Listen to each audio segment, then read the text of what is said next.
اعوذ باللہ من الشیطان الرجیم بسم اللہ الرحمن الرحیم۔ انتہائی قابل احترام علماء اکرام، پنڈال میں موجود میرے بزرگوں، میرے بھائیوں، میرے نوجوانوں،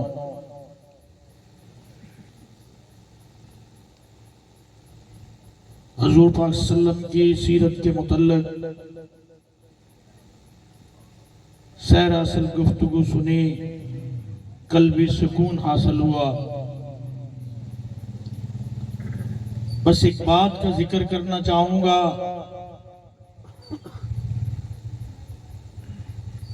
کہ معاشرے کے اندر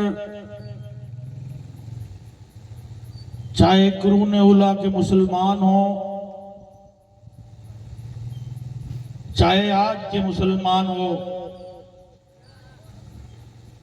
ایک فرق بہت بڑا اور بہت واضح نظر آیا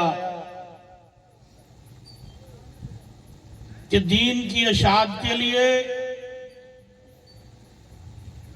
اور غیر مسلموں کو مسلمان کرنے کے لیے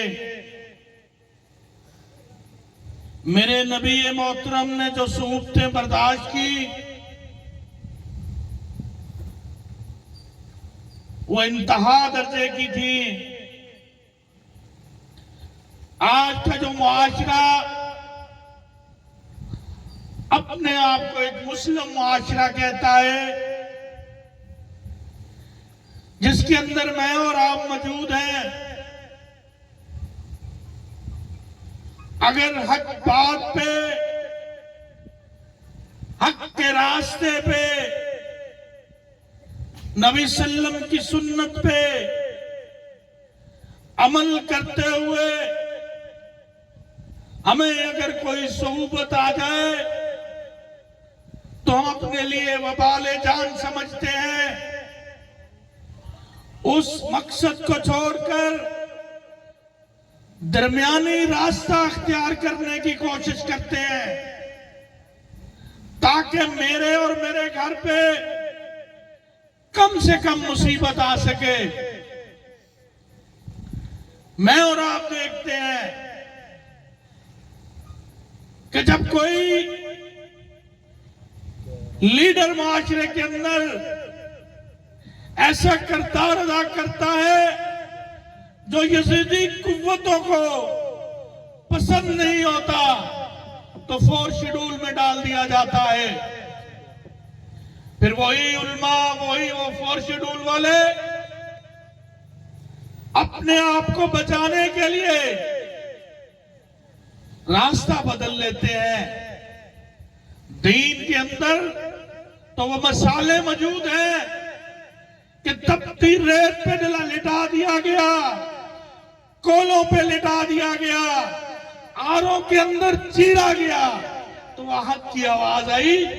تو میں یہی توقع رکھتا ہوں آج کے مسلم سے کہ آپ حق بات کرو گے تو مسائل آئیں گے، حق بات کہو گے تو مصیبتیں آئیں گی۔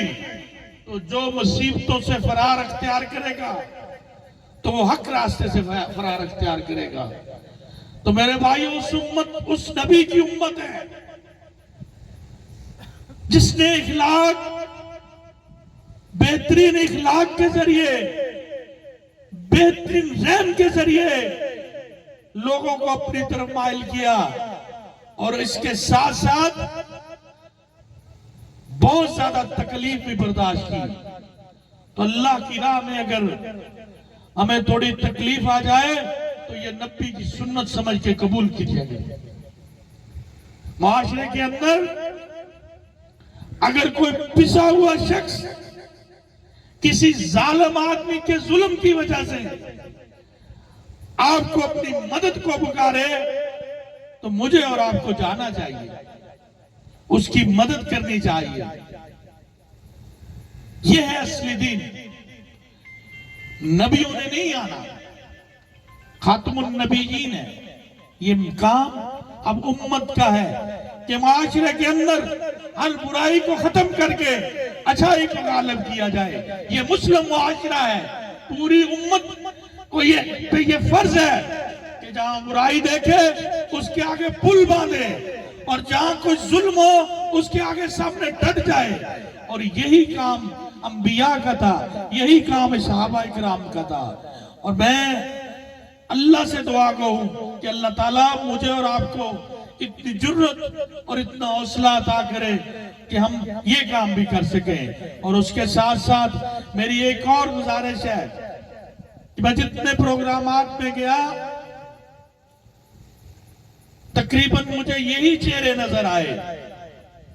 لدھانہ کی چاندنی چوک کی مسجد میں اکثریت کے ہی چہرے تھے، 53 چک میں اکثریت یہی چہرے تھے۔ تو میں یہ چاہتا ہوں کہ جو یہ لوگ پروگرامات میں آتے ہیں ان کے ہمسائے بھی موجود ہوں گے، ان کے بھائی بھی موجود ہوں گے، ان کے رشتہ دار بھی موجود ہوں گے۔ ہر جوان کا، ہر بندے کا یہ فرض بنتا ہے کہ ان میں سے ایک یا دو لوگوں کو لے کے ان محفلوں میں آئے تاکہ وہ بھی یہاں سے استفادہ حاصل کر سکے۔ بہت مہربانی، شکریہ، وما علینا الا البلاغ۔